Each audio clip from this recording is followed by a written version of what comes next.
Hello, good morning everyone. I hope you all are well. तो friends, जैसे कि आपको पता है, हमने क्लास 10th के हिस्ट्री का chapter number 1 nationalism in Europe start किया था और ये इस लेक्चर का पार्ट 6 है। इससे पहले की वीडियो के सारे पार्ट्स आपको नीचे डिस्क्रिप्शन बॉक्स में मिल जाएंगे। आज हम डिस्कस करेंगे विजुअलाइजिंग द नेशन। इससे पहले हमने देखा था making of Italy and Germany, कि इटली और जर्मनी का यूनिफिकेशन कैसे हुआ। साथ ही हमने ये भी देखा था कि ब्रिटिश एक नेशन कैसे बना। ठीक है, आज हम ये देखेंगे भी नेशनल नेशंस बनने के बाद जब देश हमारे बन जाते हैं तो उसको किस तरीके से देखा जाता है, किस तरीके से उसको रिप्रेजेंट किया जाता है। ठीक है, 18 to 19 सेंचुरी में क्या होता है, जो भी आर्टिस्ट होते हैं, आपके पेंटर हो गए या कोई भी, उन लोगों ने नेशंस को पर्सोनिफाइड करना स्टार्ट कर दिया। पर्सोनिफाइड क्या होता है? जब आप किसी देश को, किसी नेशन को एक पर्सन की इमेज देने की कोशिश करते हो। वो रियल में नहीं होती, बट आप जस्ट इमेजिन करते हो और उसको बना देते हो। ठीक है, अब एक वर्ड आता है एलिग्रोई, जिसका मतलब क्या होता है? जब भी हम किसी कंट्री को, किसी देश को एक पर्सन के फॉर्म में रिप्रेजेंट करते हैं, एक इंसान के फॉर्म में हम उसको दर्शाते हैं, तो उसको हम क्या बोलते हैं? एलिग्रोई।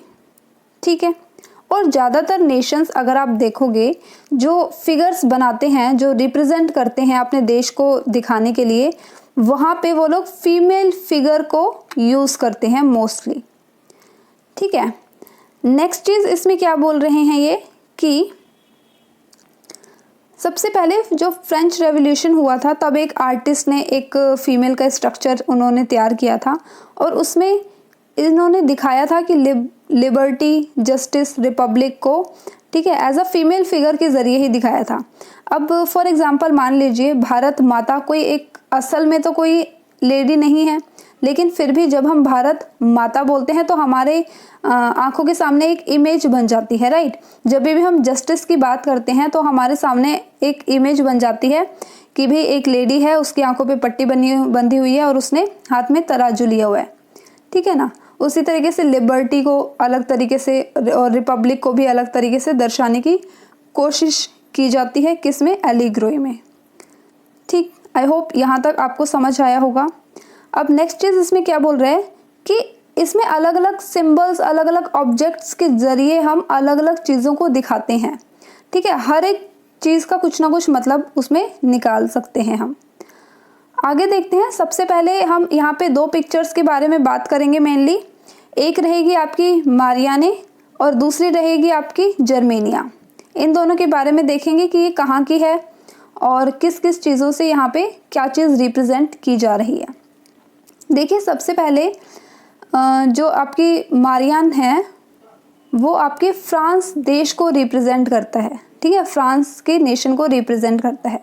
अब इसमें जो मारियान है, ये जो रेड कलर की कैप इसने लगाई हुई है, ये रिप्रेजेंट करता है क्या? लिबर्टी को।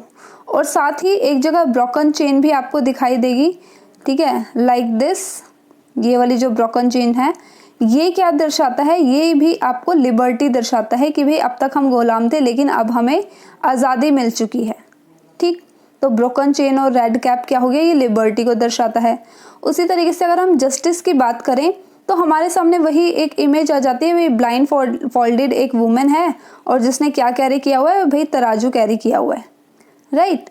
तो ये सारी चीज़ें रिप्रेजेंट करता है एक नेशन को और कुछ ना कुछ मैसेज देने की कोशिश करते हैं हम पेंटिंग के ज़रिए।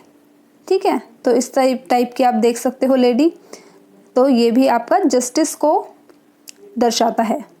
नेक्स्ट चीज़ क्या है कि फ्रांस में लोगों ने मारियान के जो इमेजेस हैं वो कॉइन्स और स्टैम्प्स पर भी लगाने शुरू कर दिए थे, ताकि लोग एक दूसरे के साथ कनेक्ट फील कर सके और लोगों के बीच में नेशनैलिटी की भावना आए और नेशनल यूनिटी बनती रहे। आई होप यहाँ तक आपको ये चीज़ क्लियर हुई होगी।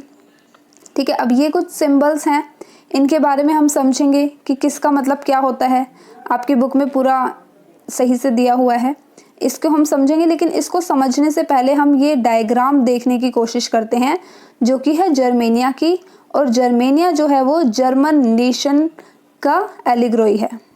अब आप यहाँ पे कुछ चीज़ें देख रहे होंगे, फॉर एग्जाम्पल, ठीक है, इसने जो ऊपर मुकुट पहना हुआ है वो ओक लीव्स का बना हुआ है, और ये जो ओक लीव्स हैं ये क्या चीज़ शो करता है, ये दिखाता है, दर्शाता है हीरोइज्म को, ठीक है। अब उसी तरीके से जैसे कि आप यहाँ पे ये तलवार देख सकते हो, तो ये तलवार किस चीज़ को रिप्रेजेंट करता है कि भाई हम लड़ने के लिए एकदम तैयार हैं। लेकिन तलवार के साथ ही आप यहाँ पे देखोगे ये कुछ लीव्स आपको दिखाई दे रही होंगी, कुछ पत्तियाँ आपको दिखाई दे रही होंगी। अब इसका मतलब क्या है, ये चीज़ दर्शा रहा है कि भाई हम लड़ने के लिए तो तैयार है, लेकिन अगर आप हमसे पीसफुली तरीके से बात करना चाहते हो तो हम वो भी करने को तैयार हैं। अब जैसे आप यहाँ पे ईगल देख सकते हो, ठीक है, चील बनी हुई है इसकी चेस्ट पे, तो ये भी किसी ना किसी चीज़ को रिप्रेजेंट करता है। जिस तरीके से ये जो रेज आपको दिखाई दे रही है निकलती हुई, ये भी किसी चीज़ को रिप्रेजेंट करता है। अब इसने जो फ्लैग हाथ में लिया हुआ है, फ्लैग भी मतलब हर चीज़ का कुछ ना कुछ मीनिंग निकलता है। अब वो चीज़ आपकी बुक में दिया हुआ है, इसको हम समझते हैं कि क्या चीज़ क्या दर्शाता है। सबसे पहली चीज़ हम देखते हैं क्या, ब्रोकन चेन। ब्रोकन चेन हमने कहाँ देखी थी, यहाँ पे, ठीक है। तो जो ब्रोकन चेन है हमारी, वो हमें क्या दर्शाता है, बीइंग फ्री, मतलब हम अब फ्री हो चुके हैं, हम अब इंडिपेंडेंट हो चुके हैं, ठीक है, हम आज़ाद हो चुके हैं। सेकेंड चीज़ क्या है कि आपकी जो ब्रेस्ट प्लेट विद ईगल, यहाँ आप देख सकते हो जर्मेनिया का, ठीक है। तो ये चीज़ क्या दर्शा रहा है, ये सिंबल है कि जर्मन एम्पायर जो है वो अब कमज़ोर नहीं है, ये ताकतवर है, ठीक है, स्ट्रॉन्ग नेशन को रिप्रेजेंट करता है। उसके बाद जो क्रोन है, उसने जो ऊपर ताज पहना हुआ है ओक लीव्स का, वो क्या दर्शाता है, हीरोइज्म को दर्शा रहा है। नेक्स्ट चीज़ क्या है कि जो आपकी स्वार्ड है, मतलब जो आपकी तलवार है, तलवार आपको क्या रिप्रेजेंट करता है कि रेडीनेस टू फाइट, कि हम लड़ने के लिए बिल्कुल मतलब एकदम तैयार हैं। लेकिन उसके साथ ही आप देखोगे वो जो ब्रांचेस हैं, ठीक है, लीव्स की, अभी हमने देखा था ये जो ब्रांचेस आपको दिखाई दे रही हैं लीव्स की, ये चीज़ क्या दर्शा रहा है, ये दर्शाता है कि लेकिन अगर आप पीसफुल तरीके से हमसे बात करना चाहते हो तो हम बिना फाइट के पीसफुल तरीके से भी बात करने को तैयार हैं, ठीक है। नेक्स्ट चीज़ आपको क्या दिखा रहा है ये कि रेड, ब्लैक और जो गोल्ड तिरंगा झंडा है, अगर आप यहाँ पे देखो रेड, ब्लैक और गोल्ड कलर का ये जो आपके पास तिरंगा झंडा है, ये चीज़ क्या रिप्रेजेंट कर रहा है, तो यहाँ पे क्या दर्शा रहा है, ये एक फ्लैग है, ठीक है। लिबरल नेशन कब तैयार किया गया था, ये 1848 के टाइम पे, ठीक है, जर्मन नेशन स्टेट्स को रिप्रेजेंट करता था ये।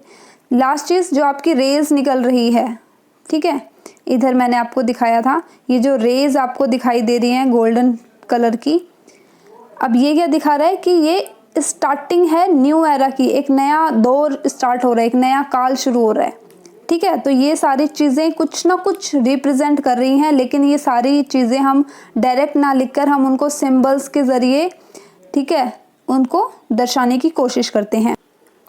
आई होप यहाँ तक आपको चीज़ें क्लियर हुई होंगी कि विजुअलाइजिंग द नेशन का मतलब यहाँ पर क्या है कि जब हम किसी एक इमेज को, एक नेशन को एक पर्सन के रूप में रिप्रेजेंट करते हैं, ठीक है, और पर्सन के रूप में ही रिप्रेजेंट करते हैं एक फीमेल फिगर बना के, जैसे भारत की भी अगर आप कहीं पर भी देखोगे तो भारत माता की इमेज देखी जाती है। अब नेशन वैसे कोई इंसान होता नहीं है, जैसे फॉर एग्जांपल अगर हमें अपनी इमेज बनानी है तो हम बना सकते हैं इजीली, क्योंकि हमें पता है कि इसको क्या रूप देना है, ठीक है। लेकिन जो नेशन होता है, देश होता है, उसकी कोई इमेज नहीं होती, ये हम जस्ट अपने इमेजिनेशन के ज़रिए इसको बनाते हैं। तो इसके बाद हम बात करते हैं, आपका एक छोटा सा और टॉपिक रह गया इस चैप्टर में, तो आज ही हम इसको फिनिश कर देंगे, नेशनलिज्म एंड इम्पीरियलिज्म, ठीक है। इन दोनों चीज़ों को समझेंगे कि नेशनलिज्म और इम्पीरियलिज्म होता क्या है। देखिए, नेशनलिज्म तो हमने बात की थी कि नेशनलिज्म का मतलब क्या होता है कि अपने देश के प्रति प्यार। जब लोगों के अंदर नेशन की भावना आई कि भाई हमारा पूरा एक नेशन है, नेशनलिज्म और यूनिटी आने लगी लोगों में, तो उससे क्या हुआ, लोग फाइट करने लगे कि हमें इंडिपेंडेंस चाहिए, राइट। लेकिन इम्पीरियलिज्म का मतलब यहाँ पर क्या होता है, इसको हम समझने की कोशिश करेंगे। सिंपल इंपीरियलिज्म का मतलब ये होता है कि भाई आप में नेशनलिज्म की भावना तो है, ठीक है, मान रहे हैं, बट जब आप अपने देश के साथ साथ दूसरे छोटे देश के ऊपर कब्जा करने की कोशिश करते हैं या उसके ऊपर अधिकार जमाने की कोशिश करते हैं तो उससे बोला जाता है इंपीरियलिज्म। हम ये बोल सकते हैं कि भाई जब ब्रिटिशर्स भारत आए थे तो ब्रिटिशर्स ने जो है इंपीरियलिज्म अपनाया था। क्यों? क्योंकि उन्होंने भारत के ऊपर शासन किया और भारत ने जब इसका अगेंस्ट आवाज़ उठाई, ठीक है, तो भारत ने क्या किया था, एंटी इंपीरियलिज्म को अपना रहा था। ठीक है, आई होप यहाँ तक क्लियर हुआ होगा। अब क्या होता है 1871 के बाद कुछ सीरियस सोर्सेज के रूप में हमें देखने को मिलता है, एक नई टेंशन हमें देखने को मिलती है यूरोप में जिसको बोला जाता है बाल्कन्स। ठीक है, अब बाल्कन्स कौन सा रीजन था, क्या था बाल्कन, इस चीज़ को हम समझेंगे। भाई अलग अलग देश थे बाल्कन में, जो आज के टाइम पे आपको मॉडर्न टाइम पे जो रोमानिया दिखाई देता है, बुल्गारिया दिखाई देता है, ग्रीक दिखाई देता है, ठीक है, अल्बानिया दिखाई देता है, ठीक है, ये सारी चीज़ें, ये सारे नेशंस मिलकर क्या बनाते थे, बाल्कन स्टेट्स बनाते थे। इसको हम थोड़ा सा और डिटेल में समझते हैं कि ये हम कहाँ की बात कर रहे हैं। ये है हमारा वर्ल्ड मैप और यहाँ पर अगर आप देखोगे ये है हमारा भारत, और भारत से इस साइड अगर हम जाएंगे, जिसके बारे में हमने पढ़ा था, फ्रांस के बारे में पढ़ा, जर्मनी के बारे में पढ़ा, पोलैंड के बारे में पढ़ा, इटली के बारे में पढ़ा था, यूनाइटेड किंगडम के बारे में भी पढ़ा था। ठीक है, इन सारी चीज़ों के बारे में हम पढ़ चुके थे। अब हम देखेंगे कि हम बाल्कन रीजन जो है वो कहाँ पर है। तो अगर हम इसको जूम करेंगे यूरोप में ही, ठीक है, यूरोप में ये जो आपके सी के किनारे किनारे पर जो आपको छोटे छोटे देश दिखाई देंगे, इसके साथ जो भी अटैच हो रहे हैं, ये सारे स्टेट्स क्या कहलाते हैं, ये बाल्कन रीजन कहलाते हैं। ये पूरा जो है आपका बाल्कन रीजन इसको बोला जाता है। ठीक है, अब इसके अंदर आपके बहुत सारे स्टेट्स आपको देखने को मिलेंगे अलग अलग, जैसे जो हमने देखे थे। ठीक है, रोमानिया हो गया, उसके बाद बुल्गारिया हो गया, आपका ग्रीक हो गया, अल्बानिया हो गया। ठीक है, तो ये सारे रीजन क्या हैं, ये आपका क्या कहलाते हैं, ये सारे रीजन, ये सारे स्टेट मिलकर क्या बनाते हैं, बाल्कन रीजन। ठीक है, आई होप आपको लोकेशन थोड़ी पता चली होंगी कि बाल्कन रीजन हम किसकी बात कर रहे हैं। ये जो आपके सी के पास पास में है, ठीक है, यहाँ ये आज के टाइम पे है। और उस टाइम पे मतलब 1871 के बाद यहाँ पे टेंशन बढ़ने लगी थी। क्यों टेंशन बढ़ने लगी थी, एक तो ये सारे ही रीजन ऑलमोस्ट किसके अंडर में थे, ये थे आपके ऑटोमन एम्पायर के अंडर में। ठीक है, अब बाकी सारे स्टेट्स इंडिपेंडेंट होते जा रहे थे, उनको फ्रीडम मिलती जा रही थी, ठीक है, उनका यूनिफिकेशन हो रहा था। तो यहाँ के जो छोटे छोटे स्टेट्स हैं, इनकी भी डिमांड उठने लगी कि भाई हमें भी अब ऑटोमन एम्पायर से क्या चाहिए, पूरी तरीके से आज़ादी चाहिए। ठीक है, फाइट करते हैं ये लोग, ठीक है, लास्ट में इनको मिल भी जाती है आज़ादी। लेकिन होता क्या है यहाँ पर कि ये लोग आपस में ही लड़ने लग जाते हैं। तो आपका बाल्कन रीजन था, उनको बोला जाता था स्लेव्स। मतलब आप सिंपली ये समझो सिर्फ कि ये जो भी मतलब यहाँ पे सी के किनारे पर जितने भी आपके देश आपको दिखाई दे रहे हैं, इन सबको क्या बोला जाता है, इन सबको मिला के बोला जाता है स्लाव्स। ठीक है, सेकेंड चीज़ इसमें क्या बोल रहा है कि हाँ, बहुत लंबे टाइम से जो बाल्कन रीजन थे, ऑलमोस्ट सारा ही कंट्रोल किसका था, ऑटोमन एम्पायर के अंडर में था, जो कि मैं आपको पहले भी बता चुकी हूँ। अब बाल्कन लोग भी फाइट करने लगे थे किसके खिलाफ, ये बोलते थे भाई हमें भी इंडिपेंडेंस चाहिए, पॉलिटिकल राइट्स हमें भी मिलने चाहिए। ठीक है, लेकिन प्रॉब्लम यहाँ पे क्या थी, ये जितने भी स्टेट्स आपको दिखाई दे रहे हैं, इन सब का कल्चर, इन सब की लैंग्वेज, ठीक है, पूरे तरीके से मतलब ये लोग एक दूसरे से अलग थे, यूनाइट नहीं थे।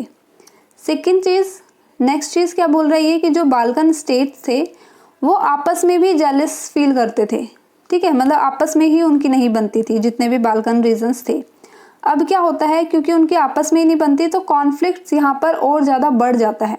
भाई इंडिपेंडेंस इनको मिल जाती है, ऑटोमन एम्पायर से मिल जाती है, लेकिन ऑटोमन एम्पायर के मिलने के बाद भी जैसे ग्रीक हो गया, मतलब ये सारे स्टेट्स ये कोशिश करने लगे कि भाई अपना राज्य तो है ही यहाँ तक, लेकिन इसके साथ साथ हम साथ वाले भी जो है वो अपने ही अंडर में कर लें, ताकि हमारा साम्राज्य जो है वो बड़ा हो जाए। ठीक है, अब इस थिंकिंग को क्या बोलते हैं, इंपीरियलिज्म, कि भाई अपना तो है, लेकिन जब आप दूसरे के ऊपर भी अधिकार करने की कोशिश करते हो तो वो आपका इंपीरियलिज्म हो गया। अब क्या होता है भाई, ये छोटे छोटे देश जो हैं वो आपस में तो लड़ ही रहे हैं, छोटे छोटे स्टेट्स सारे। अब होता क्या है, यहाँ पे एंट्री होती है किन लोगों की, जो आपकी बड़ी पावर्स होती हैं। अब बड़ी पावर्स कौन होती हैं, मैंने आप लोगों को दिखाया था अभी मैप में, ये देखिए यहाँ पर, ये आपका बाल्कन रीजन है, ठीक है। अब अगर हम इसको देखें ज्योग्राफिकली तो बाल्कन रीजन से ज़्यादा दूर नहीं है, ठीक है। आपका ऑस्ट्रिया है, हंगरी है, आपका इटली है, आपका फ्रांस है, जर्मनी, ये इंडिपेंडेंट हो चुके थे पहले ही। अब ये सारे देश क्या किया भाई, ये लोग यहाँ पे आपस में तो लड़ ही रहे हैं, आपस में लड़ रहे हैं, तो अब होती है इनकी एंट्री, ठीक है। ये किसी एक स्टेट को, जैसे मान लो इटली ने ग्रीक को सपोर्ट करना स्टार्ट कर दिया, फिर वहीं फ्रांस ने भी किसी एक को सपोर्ट करना स्टार्ट कर दिया, जर्मनी किसी एक को सपोर्ट कर रहा है। तो यहाँ पे क्या होता है भाई, जब तक ये लोग आपस में लड़ रहे थे ठीक था, लेकिन जब से यहाँ पर बड़ी पावर्स ने इन्वॉल्वमेंट स्टार्ट कर दिया, तब से यहाँ पर सिचुएशन और ज़्यादा सीरियस हो गई, ठीक है। और जब ये सीरियस हो गई तो हर कोई यहाँ पे अधिकार करना चाहता था। और क्यों अधिकार करना चाहता था, क्योंकि ये जो स्टेट्स हैं ये कहाँ पे हैं, ये सी के किनारे किनारे पर हैं, और यहाँ पे रिसोर्सेज बहुत अच्छे अवेलेबल हैं। और अगर रिसोर्सेज अच्छी होती हैं तो यहाँ की इकनॉमी भी अच्छी होती है, राइट। तो रिसोर्सेज को यूज़ करने के लिए जो बड़ी पावर्स हैं, फॉर एग्जांपल हो गया आपका Russia, Germany, England, Austria, Hungary, ठीक है, ये सारे ही, फ्रांस भी, ये सारे ही कोशिश करने लगे कि यहाँ के रिसोर्सेज का फ़ायदा हम लोगों को हो सके। और फिर ये आपस में ही लड़ने लग जाते हैं, जिसका रिजल्ट हमें देखने को मिलता है as a first world war. इसके बाद ही, ठीक है, आगे चलते चलते हम देखते हैं कि 1914 में आपका फर्स्ट वर्ल्ड वॉर स्टार्ट हो जाता है, जो कि बाल्कन रीजन जो था इसका एक मतलब इम्पॉर्टेंट रीजन बना। बाल्कन्स के कारण ही फर्स्ट वर्ल्ड वॉर हुई, ठीक है, कुछ हद तक हम ये चीज़ बोल सकते हैं। अब देखिए, ये आपकी बुक में एक पेंटिंग दे रखी है, इसको बस थोड़ा सा आप समझ लीजिए कि भाई ये जो है ये कौन है, आपके ब्रिटिशर्स लोग हैं, ठीक है। और ब्रिटिशर्स के जो लिंक हैं वो हर जगह फैले हुए हैं पूरे वर्ल्ड में। ये बोलते हैं कि भी पूरे वर्ल्ड में हमारा ही शासन होना चाहिए, और ये दिखा रहा है कि हमारे लिंक हर जगह पे हैं और हमारा शासन हर जगह पर होना चाहिए, ठीक है। नेक्स्ट चीज़ अब थोड़ा सा ये देख लेते हैं कि 1941 में अब हमें ये तो देखने को मिल गया कि फर्स्ट वर्ल्ड वॉर स्टार्ट हो जाता है, ठीक है, और यूरोप के देश ही आपस में दोबारा लड़ने लग जाते हैं। नेक्स्ट चीज़ क्या होती है, अब इम्पीरियलिज्म बढ़ता है, ठीक है, आपस में लड़ इसलिए रहे थे ताकि इम्पीरियलिज्म आए, लेकिन जब इम्पीरियलिज्म आया तो एंटी इम्पीरियलिज्म भी आया, और धीरे धीरे काफ़ी जो स्टेट्स यूरोपियंस के अंडर में थे, ठीक है, उन्होंने छोटे छोटे राज्यों पे जो अपना कब्जा किया हुआ था, वो लोग स्ट्रगल करने लगते हैं, एंटी इम्पीरियलिज्म अपनाते हैं, और धीरे धीरे स्ट्रगल करने के बाद जो भी नेशंस, जो भी देश गुलाम होते हैं, वो उनको आज़ादी मिल जाती है। उसमें इंडिया भी शामिल था, ठीक है। एज अ रिज़ल्ट क्या निकलता है भाई, इंडिया को भी फ्रीडम मिल जाती है, कब, 1947 में। तो हम ये बोल सकते हैं कि जो यूनिवर्सल आइडिया है वो आइडिया अब यूरोप से ही स्टार्ट हुआ था, किसका, नेशन स्टेट्स बनने का, ठीक है। तो यहीं पे हमारा ये जो चैप्टर है ये ख़त्म होता है, nationalism in Europe. I hope आपको समझ आया होगा। अगर आपने पहले की वीडियोस नहीं देखी है तो आप नीचे डिस्क्रिप्शन बॉक्स में उसका लिंक देख सकते हैं, वीडियोस आपको मिल जाएंगी। चैप्टर तो ख़त्म हो गया है, बट एज अ जैसे कि सीबीएसई की नोटिफिकेशन आई है, अपडेट आई है कि फर्स्ट टर्म जो है आपके एमसीक्यू टाइप होंगे। तो ये कुछ इंपॉर्टेंट डेट्स हैं जिसको आप देख सकते हो, मे बी आपके लिए हेल्पफुल हो ये। इसका स्क्रीनशॉट आप ले सकते हैं, ये आप जस्ट देख लीजिए, क्योंकि ये हम डिस्कस कर चुके हैं पिछली वीडियोस में सारी चीज़ें, ठीक है। ओके, इसके बाद कुछ ये कैरेक्टरिस्टिक्स हैं, कुछ फेमस पर्सनैलिटी जो हैं जो हमने इस चैप्टर में पढ़ी हैं, तो ये भी आप थोड़ा सा ध्यान रखिए, इनमें से भी क्वेश्चंस बनकर आ सकते हैं। और इसके बाद अब हमारा चैप्टर जो है वो पूरी तरीके से ख़त्म होता है। So all of you, thank you very much for watching this video and thank you very much for supporting me.